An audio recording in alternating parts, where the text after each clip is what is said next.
கிறிஸ்துவுக்குள் பிரியமான சகோதர சகோதரிகளே, இயேசு கிறிஸ்துவின் நாமத்தினால அன்பின் வாழ்த்துக்களை உங்களுக்கு தெரிவித்துக் கொள்கிறேன். இந்த நாள் உங்களுக்கு நிச்சயமாகவே ஒரு அற்புதத்தின் நாளாக இருப்பதாக. நீ அதிசயங்களை காண்பாய் என்ற இந்த தலைப்பில் உங்களோடு பேசுவதற்கு மிகுந்த மகிழ்ச்சி அடைகிறேன். அநேகருடைய வாழ்க்கையில் கர்த்தர் அற்புதங்களை செய்து கொண்டிருக்கிறபடியால் கர்த்தரை நன்றியுள்ள இருதயத்தோடு நான் துதிக்கிறேன். நிச்சயமாகவே இந்த வார்த்தைகள் உங்கள் வாழ்க்கையில் மிகப்பெரிய வித்தியாசங்களை உண்டாக்குகிறதுக்காக ஸ்தோத்திரம். ஒரு மனிதனுடைய வார்த்தை அல்ல, தேவனுடைய ஆவியானவர் உங்களோடு பேசுகிற அந்த வார்த்தைகளுக்கு சரியாய் செவி கொடுப்பீர்கள் என்றால் ஆண்டவருடைய கரம் உங்கள் மேல் வல்லமையாய் இறங்குவது மாத்திரமல்ல, உங்களுடைய எல்லா சோர்வுகள், பலவீனங்கள், தோல்விகள் எல்லாவற்றையும் மாற்றி ஒரு ஜெயமுள்ள வாழ்க்கைக்கு கர்த்தர் உங்களை கொண்டு போவதற்கு, ஒரு ஆசீர்வாதமான வாழ்க்கைக்கு கொண்டு போவதற்கு நிச்சயமாகவே அற்புதம் செய்வாராக. உங்களுக்கு ஏதாவது தேவைகள் இருக்கும் என்றால், ஜெபத்துக்கு தேவைகள் இருக்கும் என்றால் மேலே குறிப்பிட்டு கொள்ள உங்கள் அந்த வாட்ஸ்அப் நம்பரில் உங்கள் ஜெப குறிப்புகளை அனுப்புவீர்கள் என்றால் உங்களுக்காக நாங்கள் தொடர்ந்து ஜெபிக்க ஆவலாய் காத்திருக்கிறோம். நிச்சயமாகவே ஜெபம் வித்தியாசங்களை உண்டாக்கும்.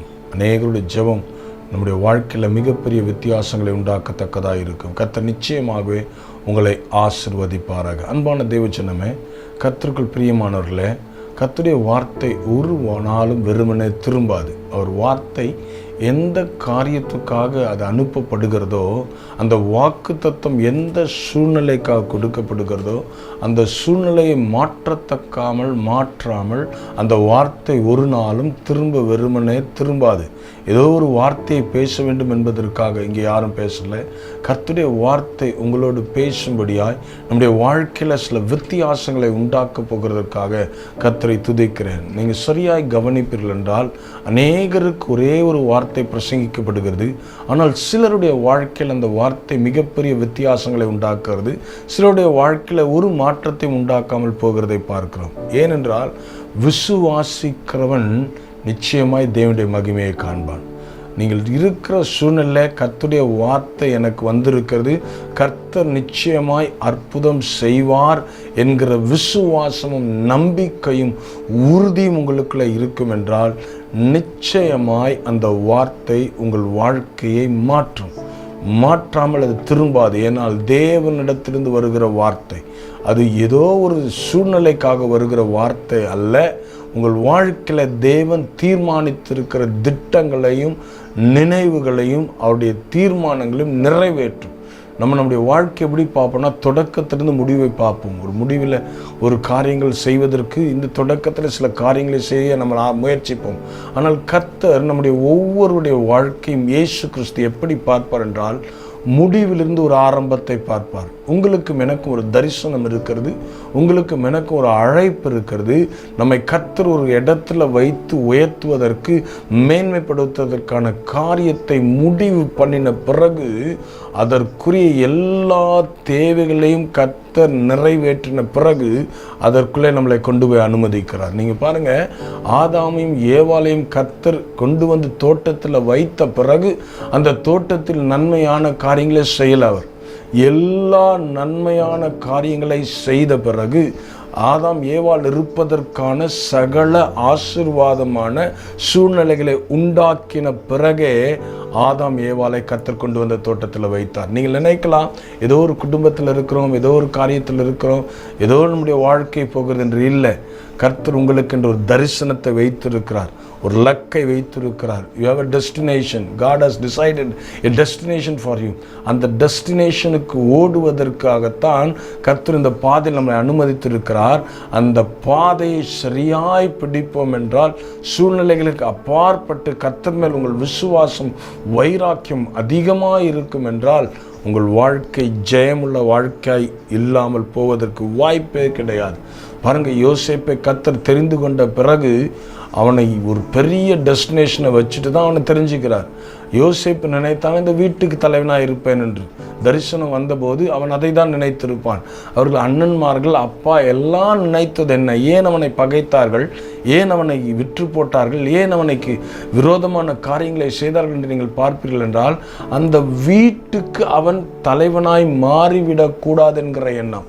கர்த்தர் உன் கதிரை உயர்த்துவேன், மற்ற கதிர்கள் எல்லாம் உன்னை வணங்கி நிற்கும் என்ற தரிசனத்தை யோசேப்புக்கு கொடுத்த போது அவனும் அதை சரியாய் புரிந்து கொள்ளவில்லை. அவனோடு இருந்த வீட்டில் இருக்கிற ஒருவரும் அதை சரியாய் புரிந்து கொள்ளாதனால அவங்க என்ன நினைச்சாங்க, இந்த வீட்டில் இவன் நம்ம எல்லாரை விட பெரியவன் ஆகிவிடான் என்று நினைத்து அவனுக்கு பொல்லாப்பு செய்ய நினைத்து அந்த வீட்டை விட்டு வெளியேற்றி விட்டால் அந்த வீட்டில் அவன் எப்படி பெரியவனாக இருப்பான் என்று பார்ப்பதற்காக அவனுக்கு தீமை செய்தார்கள். ஆனால் தேவனுடைய திட்டமோ, நீ அன்பான கிறிஸ்துவுக்குள் பிரியமான தேவஜனமே சரியாய் கவனித்துக் கொள்ளுங்கள். தேவனுடைய திட்டம் அந்த வீட்டிற்கு அவனை எஜமானாய் ஆக்குவதல்ல, தேசத்திற்கு அதிபதியாய் மாற்றுவது. இன்னைக்கு நீங்கள் நானும் போராடுகிற காரியத்தை சரியாய் பார்ப்பீர்கள் என்றால் ஒரு சின்ன ஆசீர்வாதத்துக்காக, ஒரு சின்ன மேன்மைக்காக, ஒரு சின்ன காரியத்துக்காக, குடும்பத்தில் சில விதமான சில நன்மைகளுக்காக நம்ம போராடி கொண்டிருக்கிறதை பார்க்கிறோம். இந்த போராட்டத்தை நீங்கள் என்றைக்கு நிறுத்துகிறீர்களோ, போராட்டத்தை நிறுத்தி கர்த்தர் உங்களுக்கென்று வைத்திருக்கிற தரிசனத்தின் அளவையும் அகலத்தையும் ஆழத்தையும் நீங்கள் உணர ஆரம்பித்தால் உங்களை கர்த்தர் இந்த நிலைமையில் வைத்திருக்க மாட்டார். அல்லேலூயா. கர்த்தருடைய திட்டம் யோசேப்பை வீட்டில் உயர்த்துவது அல்ல, முழு தேசத்திற்கும் அவனை அதிபதியாய் மாற்றுவது. உங்களையும் கர்த்தர் அதற்கு தான் அழைத்திருக்கிறார், அதற்காக தான் உங்களை தெரிந்து கொண்டிருக்கிறார். உங்களுக்கு ஒரு பெரிய நோக்கம் உண்டு, பெரிய தரிசனம் உண்டு, பெரிய அழைப்பு உண்டு. அதில் கர்த்தர் உங்களை நிச்சயமாய் கொண்டு போகிற காலம் வந்திருக்கிறது. உங்கள் வாழ்க்கை ஒரு ஜெயமுள்ள வாழ்க்கையாக மாறும். Your life will be victorious life. இந்த வருகிற நாட்களில் தேவன் அப்படிப்பட்ட காரியங்கள் உங்களுக்கு செய்ய போகிறார். விசுவாசத்தோடு இருங்க, நம்பிக்கை எழுந்துடாதீங்க, சூழ்நிலைகளை பார்க்காதீங்க. சில பிரச்சனைகள் இருக்குது, வியாபாரத்தில் செழிப்பு இல்லை, குடும்பத்தில் ஆசீர்வாதம் இல்லை, ஒரு நன்மையும் அனுபவிக்க முடியல, ஒரு நன்மையும் பார்க்கிற காலங்கள் இல்லை என்று ஏங்கி கொண்டிருக்க உங்கள் வாழ்க்கையில் நன்மை மாத்திரமே பார்க்கிற ஒரு காலம் வரும். நிச்சயமாய் வரும். அந்த காலம் இப்பொழுது வந்திருக்கிறது. நிச்சயமாய் கர்த்தர் அற்புதங்களை செய்வார். அதற்கு ஆதாரமாய் ஒரு வசனத்தை கர்த்தர் இருதயத்தில் வைத்ததை உங்களுக்காக வாசிக்கிறேன்.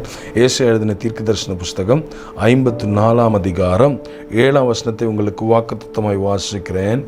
இமை பொழுது உன்னை கைவிட்டேன், ஆனாலும் உருக்கமான இரக்கங்களால் உன்னை சேர்த்து கொள்ளுவேன். முதல் பகுதி கொஞ்சம் கடினமாக தான் இருக்கும். அதில் சொல்லப்படுகிறது இமை பொழுது உன்னை கைவிட்டேன். அதுவும் இந்த டைம் டியூரேஷன் கூட கொடுத்துருக்குது. எவ்வளோ நேரம் கர்த்தரால் கைவிடப்பட்டிருக்கிறோம் என்றால் இந்த கண்ணின் இமைகள் மூடி திறக்கிற நேரங்கள். அல்லேலூயா.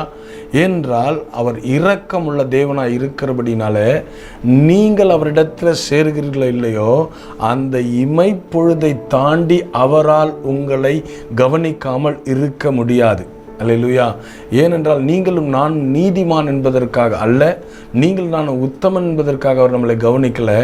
உங்கள் மேலும் என் மேலும் வைத்த அன்பை அவரால் மறக்க முடியல. அதால தான் நாம் செய்த பாவத்திற்கு, நாம் செய்த துரோகத்திற்கு, நாம் மீறுதலுக்கு அவருடைய சொந்த குமாரனை சிலுவையில் பலியாய் கொடுத்தார். யார் செய்வாங்க இந்த நாட்களில்? யார் செய்ய முடியும்? தன்னுடைய சொந்த குமாரனையே உங்களுக்காக எனக்காக பலியாய் கொடுத்து ஒரு இரத்தம் சிந்தி அந்த இரத்தத்தை விலையாய் சத்ருவின் கரத்தில் கொடுத்து உங்களை என்னை மீட்டெடுத்திருக்கார். நீங்களும் நானும் சும்மா ரட்சிக்கப்படலை. The God has given a payment to Satan. அல்லேலூயா. அவர் ஒரு விலை கொடுத்து நம்மளை வாங்கி இருக்கிறார். அந்த விலை என்ன தெரியுமா? அவருடைய குமாரனுடைய இரத்தம். அப்படி மீட்டெடுத்திருக்காருன்னா அப்போ எவ்வளவு அன்பு நம்ம மேலே வைத்திருப்பார் என்பதை யோசித்து பாருங்கள். உங்களை என்னை அவர் எவ்வளவு ஆழமாய் நேசிக்கிறார் என்பதை பாருங்கள். அந்த கைவிடுகிற டைமை கூட கால்குலேட்டே பண்ண முடியலங்க. இந்த வசனத்தை நீங்கள் சாதாரணமாய் பார்த்தீர்கள் என்றால் ஒரு சாதாரணமாக இருக்கான யோசித்து பாருங்கள். இமை பொழுது, ஃப்ராக்ஷன் ஆஃப் செகண்ட்ஸ், ப்ரீக்கல் செகண்ட் என்று சொல்லப்படுகிறது. அல்லேலூயா. ஒரு சின்ன டைம் தான் அவரால் நம்மளை கைவிட்டு இருக்க முடியுமா? அது கூட சரியான டிரான்ஸ்லேஷனில் பார்த்தீங்கன்னா அவர் நம்மளை கைவிடலை, அவர் நம்மளை எப்பொழுதும் பார்த்து கொண்டே இருக்கிறார். நம்முடைய பாவங்கள், நம்முடைய சாபங்கள், நம்முடைய மீறுதல்கள் அவர் பார்வையிலிருந்து நம்மளை ஒரு சில மணி நேரம் அந்த பாவம் ஒரு தடையாய் வந்து அந்த அவருடைய பார்வை நம்ம மேலே படாத விடைக்கு இந்த பாவம் அவர் விஷனை பிரேக் பண்ணுதான். அல்லேலூயா. அவருடைய பார்வை நேரடியாய் நம்ம மேல் இருக்கிறதை இந்த பாவம் தடுத்து நிறுத்துகிறதா. அதுவும் எவ்வளவு நேரம் தடுத்து நிறுத்த முடியும்? இமைப்பொழுது, கொஞ்ச நேரம்தான். ஏனென்றால் அவர் இரக்கமுள்ள தேவனாய் இருக்கிறபடினால அந்த பாவத்தை உடைத்து, சாபத்தை உடைத்து, நாம் அழிந்து போகாதபடிக்கு, நாம் வேதனைப்படாதபடிக்கு, நம்மளை துயரத்தில் விட்டு விடாதபடிக்கு அவர் பாதுகாக்கிற தேவனாய் இருக்கிறார் என்று இந்த வசனம் தெளிவாய் பேசுகிறது. கிறிஸ்துவுக்குள் பிரியமான தேவஜனமே, கிறிஸ்துவுக்குள் பிரியமானவர்களே, உங்கள் வாழ்க்கையில் கர்த்தர் பெரிய காரியங்களை செய்ய வந்திருக்கிறார். பெரிய காரியங்களை செய்ய வந்திருக்கிறார். கவலையே படாதீங்க. சூழ்நிலைகளை குறித்து, சந்தர்ப்பங்களை குறித்து கவலையே படாதீங்க. அவர் நிச்சயமாய் உங்களை ஆசீர்வதிப்பார். பாருங்கள், இயேசு கிறிஸ்துவின் மேலே சுமத்தப்பட்ட பாவங்களினால இயேசு கிறிஸ்துவையே சில நிமிடங்கள் தேவனால் பார்க்க முடியாதபடிக்கு இருளடைந்தது என்று வேதம் சொல்லுகிறது. அதனால் அவர் பாவத்தை பார்க்காத சுத்த கண்ணன். ஆனால் அதே நேரத்தில் உங்கள் மேலும் என் மேலும் இரக்கமுள்ள தேவன். நம்ம திரும்பும்போது கர்த்தர் உடைத்து, இம்மை பொழுது நம்மளை கைவிடுற சூழ்நிலை இருந்த அந்த பாவத்தின் சுவரை கர்த்தர் உடைத்து, அதில் சொல்லப்படுகிறது பயங்கரமாய், உன்னை உருக்கமான இரக்கங்களால் உன்னை சேர்த்து கொள்ளுவேன். அல்லேலூயா. கைவிடணும்னு நினைச்சாலும் அவரால் முடியல. எந்த சூழ்நிலையும் நம்மளை அவரால் கைவிட முடியல. ஏன்னா அவர் நம்ம மேல் வைத்த அன்பு. அதில் சொல்லப்படுகிறது, அந்த அன்பின் ரிசல்ட் என்ன தெரியுமா? அவர் சொல்றாரு, உருக்கமான இரக்கங்களால் உன்னை சேர்த்து கொள்ளுவேன். சில டிரான்ஸ்லேஷன் சொல்லப்படுகிறது, everlasting love. Hallelujah. Everlasting kindness. இரக்கம் உள்ள தேவன், இறங்கி வருகிற தேவன். அல்லேலூயா. அது எப்படி? எவர் லாஸ்டிங், முடிவே இல்லாமல் இரக்கம் உள்ளவர். அந்த அன்புக்கு முடிவே இல்லை, அந்த அன்புக்கு தடையே இல்லை. அந்த அன்பு முடிந்து போகும். கொஞ்ச நாள் சிலருடைய அன்புலாம் பாருங்க மாயமாகிறது, தனிந்து போகிறது. ஒரு காதலுடைய அன்பு திருமணம் நடக்கிற வரைக்கும் எத்தனை காதல் திருமணங்கள் பாதியில் அந்த திருமணம் ஆன உடனே அந்த அன்பு எங்கே என்று தேடிக்கொண்டிருக்கிற நாட்கள் உண்டு. அல்லேலூயா. பெற்றோர் பிள்ளைகளுடைய அன்புகள் மாறுகிறது, கூட இருக்கிற ஃப்ரெண்ட்ஸோட அன்புகள் மாறும். ஆனால் கர்த்தர் நம்ம மேல் வைத்த அன்பு ஒரு நாளும் மாறாது. இந்த உலகத்தில் நிலையான அன்பு, மாறாத அன்பு என்று சொன்னால் ஒரே ஒருத்தர் தான் சொல்ல முடியாது, அவர் இயேசு கிறிஸ்து மாத்திரம்தான். கர்த்தராகிய இயேசு கிறிஸ்து மாத்திரம்தான் உங்கள் மேலும் என் மேலும் அன்பு உள்ளவராய் எல்லா சூழ்நிலையும் இருக்கிறார். நான் உன்னை விட்டு விலகுவதும் இல்லை, உன்னை கைவிடுவதும் இல்லை என்ற வார்த்தை அவரை தவிர வேறு ஒருவரும் சொல்ல முடியாது. நம்மை பார்த்து எல்லாரையும் விட்டு ஒரு நாள் போய்த்தான் ஆகணும். ஆனால் ஆண்டவர் உங்களை என்னை விட்டு போகாதவர், உங்களை என்னை கைவிடாதவர். நீங்கள் எந்த சூழ்நிலை, இந்த நிகழ்ச்சியை பார்த்து கொண்டிருக்கிற கிறிஸ்துவுக்குள் பிரியமான தேவஜனமே, நீங்கள் எந்த சூழ்நிலையில் இருந்தாலும், எந்த சந்தர்ப்பங்கள் நடுவே, போராட்டங்கள் நடுவே, பிரச்சனைகளுக்கு நடுவே, கண்ணீருக்கு நடுவே நீங்கள் ஓடிக்கொண்டிருந்தாலும் உங்களை கரம் பிடித்து அழைத்து நிறுத்தி உயர்த்துகிற ஒரு தேவன் உங்களோடு வருகிறார் என்பதை ஒரு நாளும் மறந்து போகாதீங்க. ஆண்டுடைய அன்பு எப்படி இருக்குமா தெரியுமா? சாதாரணமாக இருக்காதான். ஒரு இதில் ஒரு கட்டுரையில் இப்படியா எழுதப்பட்டிருக்குது, நம்முடைய துன்பத்தை புரிந்து கொண்டு தேற்றுதலை அவரால் மட்டும்தான் முடியுமா? தேற்றுதலான வார்த்தைகள் அநேகர் சொல்லலாம். நம்முடைய பிரச்சனைகளை பார்த்து, நம்முடைய பிரச்சனையின் காரியங்களுக்கு ஆதரவாய் சில காரியங்களை சொல்லலாம். ஆனால் நீங்களும் நானும் சந்திக்கிற பிரச்சனையின் ஆழத்தை தேவனாகிய கர்த்தரால் ஒருவரால் மாத்திரமே புரிந்து கொள்ள முடியும். மனிதனால் புரிந்து கொள்ள முடியாது. சில வேளை நம்ம கஷ்டத்தை சொன்னால் சிலர் ஏளனமாக தான் பார்க்குறாங்களே தவிர அதன் ஆழத்தின் வேதனையை புரிந்து கொள்ளுகிறது இல்லை. இன்னைக்கு சொல்கிறேன், ஒருவேளை கஷ்டத்தை அவர்கள் அறியலாம், ஆனால் புரிந்து கொள்ள முடியாது. வேதம் தெளிவாய் சொல்லுகிறது இந்த கட்டுரையில், உங்களுடைய துன்பத்தின் ஆழத்தை புரிந்து கொண்டு அதற்காக தேற்றுதலை கர்த்தர் தருகிறவராயிருக்கிறாராம். அல்லேலூயா. அவர் சொல்லுகிறாரு, எவர் லாஸ்டிங் கம்பேஷன். எல்லா சூழ்நிலையும் உங்களை அறிந்தவர், உங்களை புரிந்தவர், உங்களை பாதுகாக்கிறவர், உங்களை கேர் எடுக்கிறவர். Is a caretaker. Hallelujah. நான் எந்த சூழ்நிலை இருந்தாலும் அடிக்கடி தவறு செய்து விரோதமாய் செய்து அவர் விட்டு தூரம் ஓடுறேன். ஆனால் அவர் என்னை விட்டு தூரம் போகிறதே இல்லை. அதனால தான் இன்னைக்கு உயிரோடு இருக்கிறோம். அது அவருடைய கிருபை, அவருடைய இரக்கம், அவருடைய அன்பு. அந்த அன்பை விட்டு ஓடாதபடிக்கு இன்றைக்கு இருக்க கர்த்தர் நமக்கு உதவி செய்கிறார். அன்பான தேவஜனமே, இந்த சத்தத்தை கேட்டுக்கொண்டிருக்க கிறிஸ்துவுக்குள் பிரியமானவர்களே, உங்கள் மேல் உருக்கமான இரக்கம் வைத்திருக்கிறார். உருக்கமான அன்பினால நம்மளை சேர்த்து கொள்ளுகிறார். இன்னைக்கும் பாவிகளாக இருக்கிறோம். இன்னைக்கு ஆண்டவர்கிட்ட ஒப்பு கொடுத்தா ஆண்டவர் உங்களை என்னை சேர்த்து கொள்ள வல்லமை உள்ளவராக இருக்கிறார். கிறிஸ்துவுக்குள் பிரியமான தேவஜனமே, நீங்கள் சந்திக்கிற பிரச்சனை, நீங்கள் சந்திக்கிற போராட்டம், குடும்பத்தின் காரியங்கள், தொழில் காரியங்கள், ஊழியத்தில் சந்திக்கிற போராட்டங்கள், சில வேளை நம்முடைய வேதனையை யாரும் புரிந்து கொள்ள முடியலையே, என் வேதனையை புரிந்து கொள்ள ஒருவரும் இல்லையே என்கிற அங்கலாய்ப்பில் கூட நீங்கள் இருக்கலாம். அந்த அங்கலாய்ப்பு ஒருவருக்கும் புரியாது. ஆனால் என் தேவன் அதை தெரிந்து வைத்திருக்கிறபடியினால அவர் சொல்றார், உருக்கமான இரக்கங்களால் உன்னை சேர்த்து கொள்ளுவேன். I will care you. Compassion பண்ணுகிறவராய், நம்மளை பாதுகாக்கிறவராய், நம்மளை உருவாக்குகிறவராய் கர்த்தர் அர்ப்பணித்தார். எப்படி யோசேப்பை அந்த அரியணையில் கொண்டு போய் உட்கார வைக்கும் வரைக்கும் அவருடைய கரம் குறுகி போகாமல் அதற்கான காரியங்களை செய்து கொண்டிருந்ததோ, அதே போல் உங்களையும் என்னையும் உயர்த்தி ஒரு மேன்மையான இடத்துக்கு கொண்டு போகும் வரைக்கும் அவர் உறங்குவதும் இல்லை, அவர் தூங்குவதும் இல்லை. நீங்கள் நினைக்கலாம், சில கண்ணீரின் பாதைகளில் போய் கொண்டிருக்கிறேன், அந்த பாதைக்கு முடிவு வந்திருக்கிறது. சில சொந்தங்கள் பந்தங்கள் உங்களை கண்ணீரின் பாதையில் நடத்தலாம், வேதனைகளில் நடத்தலாம், இன்னும் உங்கள் காயங்களை குத்தி பெரிதாக்கலாம். உங்கள் பிள்ளைகள் வாழ்க்கை ஆசீர்வாதமாக இல்லாத போது அதை சொல்லி இன்னும் அவமானத்திலும் நிந்தையிலும் கொண்டு போகலாம். ஆனால் அவைகளை மாற்றுகிற கர்த்தர் ஒருவர் இன்றைக்கு உங்களோடு இருக்கிறார் என்பதை மறந்து போகாதிருங்கள். அவர் உருக்கமான இரக்கங்களால் உங்களை சேர்த்து கொள்ளுகிறார். Everlasting love. ஒரு நாளும் அந்த அன்பு முடியாது. ஒரு நாளும் அந்த அன்பு தீர்ந்து போகாது.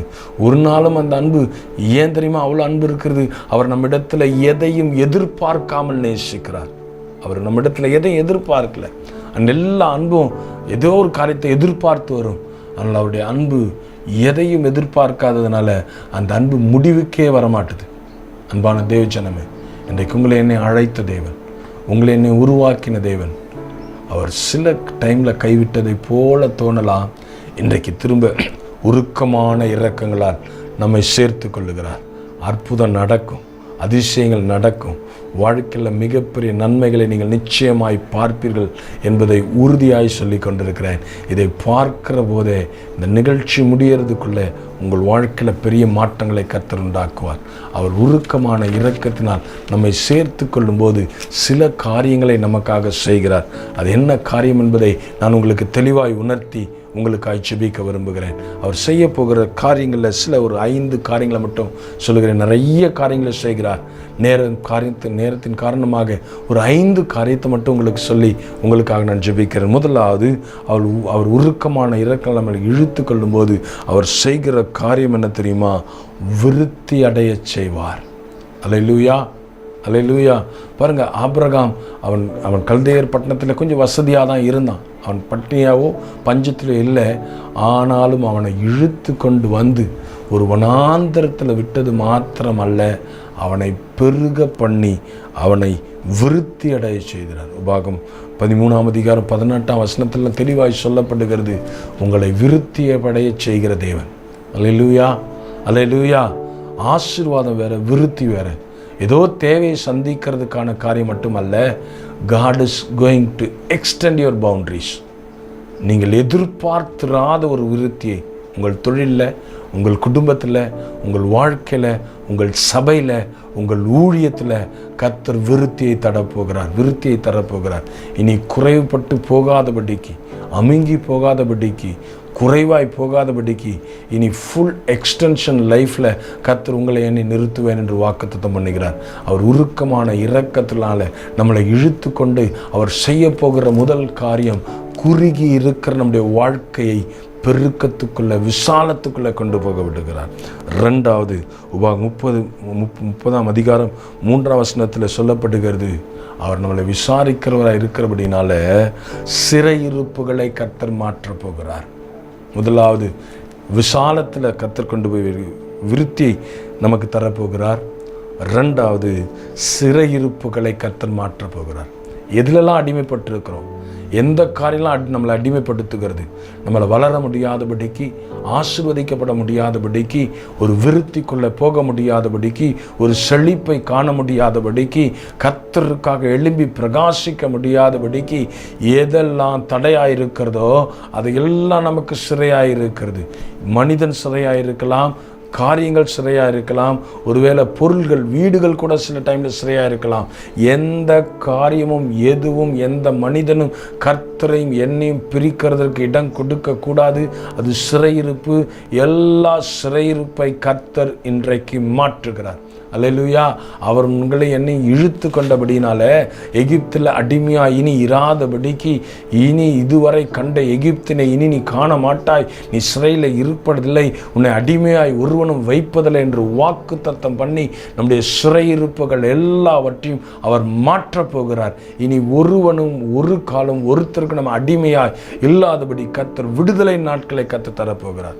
செழித்திருக்கவும், ஆசீர்வதித்திருக்கவும், மேன்மையாக இருக்கவும் கர்த்தர் உங்களை என்னை உயர்த்த போகிறார். அல்லேலூயா.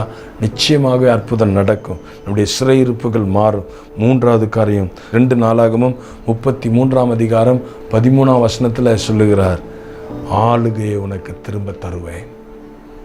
இழந்து போன ஆளுகை, இழந்து போன ராஜ்யபாரம், இழந்து போன மேன்மை. சில டைமில் வாக்குத்தத்தம் வரும், நீ சகலத்தையும் திருப்பிக் கொள்ளுவாய் என்று சில வாக்குத்தத்தம் வரும்போது நம்ம என்ன நினைக்கிறோன்னா, பணம், காரியங்கள், வீடு, ஆஸ்தி, சொத்து இல்லை. நம்ம அநேகமான கௌரவங்களை, மேன்மைகளை, உயர்ந்த இடங்களை இழந்து போயிருக்கிறோம் என்பதை நாம் மறந்து போகிறோம். கர்த்தர் திரும்ப நீ இழந்ததை தரப்போகல. அன்றைக்கு சொல்ல, இழந்ததை அல்ல, உன் ஆளுகையை திரும்ப தருவேன். ஆளுகையை கர்த்தர் திரும்ப தரப்போகிறார். நம்முடைய ஆளுகையை கர்த்தர் நமக்கு திரும்ப தரப்போகிறார். நான் எந்த இடத்துல விழுந்தேனோ, எந்த இடத்துல தடுமாறினோ, எந்த இடத்துல ஒன்றுமில்லாமல் இருக்கிற சூழ்நிலை நிற்கிறேனோ, அதே இடத்துல அந்த பகுதியை ஆளத்தக்கதான தேசத்தின் அதிகாரியாய் கர்த்தர் உங்களையும் என்னை மாற்றுவதற்கு, அந்த குடும்பத்தில் அதிகாரியாய், ஊழியத்தில் மேன்மை உள்ளவர்களாய், தொழிலில் ஆசீர்வாதம் உள்ளவர்களாய், எல்லா குறைவுகளை எடுத்து போட்டு அவமானம், நிந்தையாய் பேசின ஜனங்களுக்கு முன்பாக ஆளுகை செய்யத்தக்கதான, இதோ கர்த்தர் என்னோடு கூட இருக்கிறார் என்று சொல்லத்தக்கதான காரியங்களை கர்த்தர் செய்ய போகிறார். தானியேலை திரும்ப சிங்க கபிக்குள்ள போட்டு அவனுடைய பதவியை எடுத்து அவனை அடிமையாய் வைக்க வேண்டும் நினைத்த இந்த எல்லா கண்களுக்கு முன்பாக சிங்கங்களின் வாய்களை கட்டி, எந்த கர்ஜிக்கிற சிங்கங்கள், சாப்பிட காத்திருக்கிற சிங்கங்கள் மத்தியில் அவனை போட்டாலும் கர்த்தர் அவனை பாதுகாத்து, அதே சிங்க கபில சமாதானமாய் இரவு முழுவதும் தூங்கி இருக்கத்தக்கதாய் அவனை பாதுகாத்து, திரும்ப அவன் பதவிக்கு அவனை உயர்த்தி, மேன்மைப்படுத்தி, ஆசீர்வதித்து அவனுடைய ஆளுகையை கர்த்தர் திரும்ப தந்தார். சாத்ராக், மேஷாக், ஆபேத்நேகோவை அக்கினி ஜுவாலையில் போட்டு காலி பண்ண வேண்டும் என்று நினைத்தவர்களுக்கு மத்தியில் கர்த்தர் ஆளுகையை திரும்ப தந்தார். மேன்மையை கர்த்தர் தந்தார். எதற்கு தெரியுமா? உங்களோடு கர்த்தர் இருக்கிறார் என்பதை தேசம் அறிந்து கொள்ளும்படியா, புரிந்து கொள்ளும்படியா, உங்களை மேன்மைப்படுத்தும்படியாக கர்த்தர் வந்திருக்கிறார். அல்லேலூயா. 4வது காரியம் சங்கீதம் 67:2 சொல்லப்படுகிறது, உன்னை பிரகாசிப்பிக்க பண்ண போகிற தேவன். அல்லேலூயா. அவர் உருக்கமான இரக்கங்களால் நம்மளை சேர்த்து கொண்டதின் நோக்கம் ஏதோ ஒரு அடிமைத்தனத்தின் வாழ்க்கை வாழ்வதற்கல்ல, ஏதோ தேவைகள் சந்திக்கப்பட்டு வாழ்கிற வாழ்க்கைக்கல்ல. அல்லேலூயா. பிரகாசிக்கிற வாழ்க்கை. ஏனென்றால் அவரே நமக்கு நித்திய சூரியனாய் இருக்கிறார், நித்திய வெளிச்சமாய் இருக்கிறார். அதனால் நீங்கள் நிச்சயமாய் பிரகாசிப்பீர்கள். அதில் ஒரு மாற்றமும் கிடையாது. அந்த பிரகாசத்தின் வாழ்க்கை கர்த்தர் உங்களுக்கும் எனக்கும் கொடுக்கும்படியாய்தான் உருக்கமான இரக்கத்தினால நம்மளை இழுத்து கொண்டார். அல்லேலூயா. அல்லேலூயா. நொந்து போய் வெளியே தலை காட்ட முடியாமல், சில குடும்பங்கள் நடந்த சில பிரச்சனைகள்னால நம்ம வெளிவர முடியாமல், யாரிடத்திலும் பேச முடியாமல், காரியங்களை செய்ய முடியாமல் இருக்கிற நாட்கள் இருக்கிறோம். கர்த்தர் உங்களை வெளிக்கொண்டு வந்து பிரகாசிக்க பண்ணுகிற நாட்களுக்குள்ள தேவன் கொண்டு வந்திருக்கிறார். கவலையப்படாதீங்க. கர்த்தர் மகா பெரிய காரியங்களை செய்ய போகிறார். 5வது காரியம் நான் சொல்லுகிறேன். பிலிப்பியர் 2:27 சொல்லுகிறது, அவருடைய இரக்கம் நமக்கு சுகத்தை தரும். அல்லேலூயா. அல்லேலூயா. குஷ்டரோகி வருகிறார்கள், எல்லாம் தீட்டுன்னு ஓடுறானுங்க. அவன் வந்து சொல்கிறான், ஆண்டவரே உமக்கு சித்தமானால் என்னை சுத்தமாக்கும் என்று அவன் கேட்டபோது வேதம் சொல்லுகிறது இயேசு கிறிஸ்து மனதுருகினார் என்று. அல்லேலூயா. அந்த ஒரு மனதுருக்கம், அவர் மனதுருகினபடினால வேதம் சொல்லுகிறது அவனை தொட்டு சுகமாக்கினார். தொட்டு சுகமாக்கினார். அவர் இரக்கங்களுக்கு முடிவில்லை. சுகப்படுத்த முடியாத வியாதி, ஊரை விட்டு ஒதுக்கி வைக்க வேண்டிய நிலைமை, ஜனத்தோடு கலந்து கொள்ள முடியாது, எந்த சந்தோஷமான நிகழ்ச்சியில் இருக்க முடியாது, அந்த அடைக்கல பட்டணத்தை விட்டு வெளிவர முடியாது, அதற்குள்ளே இருந்தே காரியங்களை செய்யணும். அப்படி ஒதுக்கப்பட்ட, புறம்பே தள்ளப்பட்ட அந்த குஷ்டரோகியை கர்த்தர் சுகப்படுத்தி எல்லாரை போல தேசத்தில் வாழ்வதற்கு அவனுக்கு ஒரு வாசலை கர்த்தர் திறந்து கொடுத்தார். அந்த குஷ்டரோகிக்கு ஒரு வாசலை திறக்க முடியும் என்றால், சுகப்படுத்த முடியாத வியாதியை சுகப்படுத்த முடியும் என்றால், இன்றைக்கு அதே இயேசு உயிரோடு இருக்கிறார்.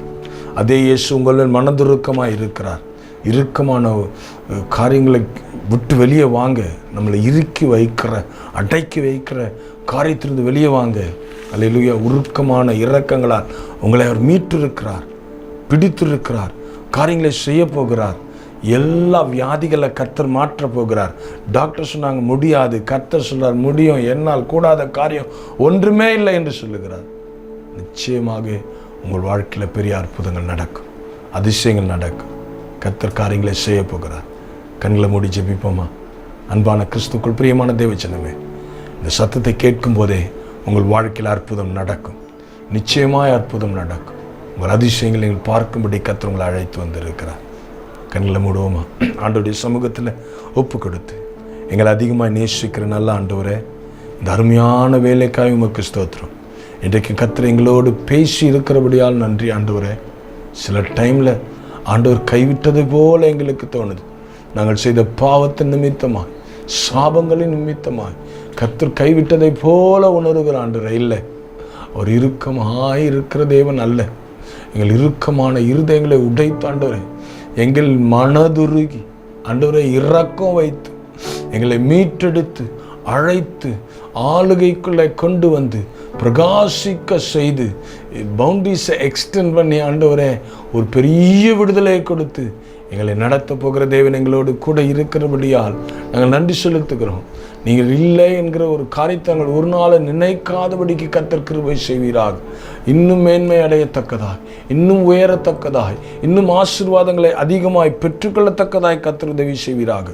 கண்ணீரோடு நிற்கிற பிள்ளைகளுக்காக ஜெபிக்கிறேன். அந்த கண்ணீர்கள் மாறட்டும், கவலைகள் மாறட்டும், வேதனைகள் மாறட்டும், துயரங்களுக்கு ஒரு முடிவு வரட்டும், அடிமையின் வாழ்க்கைகள் முறிக்கப்படுவதாக. கடனால, வியாதிகளினால, பிரச்சனைகளால, போராட்டங்களால, கோர்ட் கேஸுனால அடிமைப்பட்டிருக்கிற எல்லாரையும் கர்த்தர் இன்றைக்கு விடுவிப்பீராக. அந்த வாழ்க்கையில் ஒரு அற்புதம் நடக்கட்டும், விடுதலை உண்டாகட்டும், சுகம் உண்டாகட்டும். அடைக்கப்பட்ட கர்ப்பங்கள் எல்லாம் திறக்கப்படட்டும் இயேசு கிறிஸ்துவின் நாமத்தினால. அடைக்கப்பட்ட வாசல்கள் எல்லாம் பிள்ளைகளுக்கு நேராய் திறக்கப்படுவதாக இயேசு கிறிஸ்துவின் நாமத்தில். கண்ணீர்களுக்கு முடிவு வருவதாக, கவலைகளுக்கு முடிவு வருவதாக, வேதனைகளுக்கு முடிவு வருவதாக. இப்பொழுதே ஒரு ஜெயம் உண்டாகும்படி உடைய கரத்தில் ஒப்பு கொடுக்கிறோம். பெரிய காரியங்களை செய்யுங்க ஆண்டவரே, அற்புதமாய் நடத்துங்க. இயேசு கிறிஸ்துவின் நாமத்தில் ஜெபிக்கிறோம் நல்ல பிதாவே, ஆமென். God bless you. கர்த்தர் பெரிய காரியங்களை செய்வார்.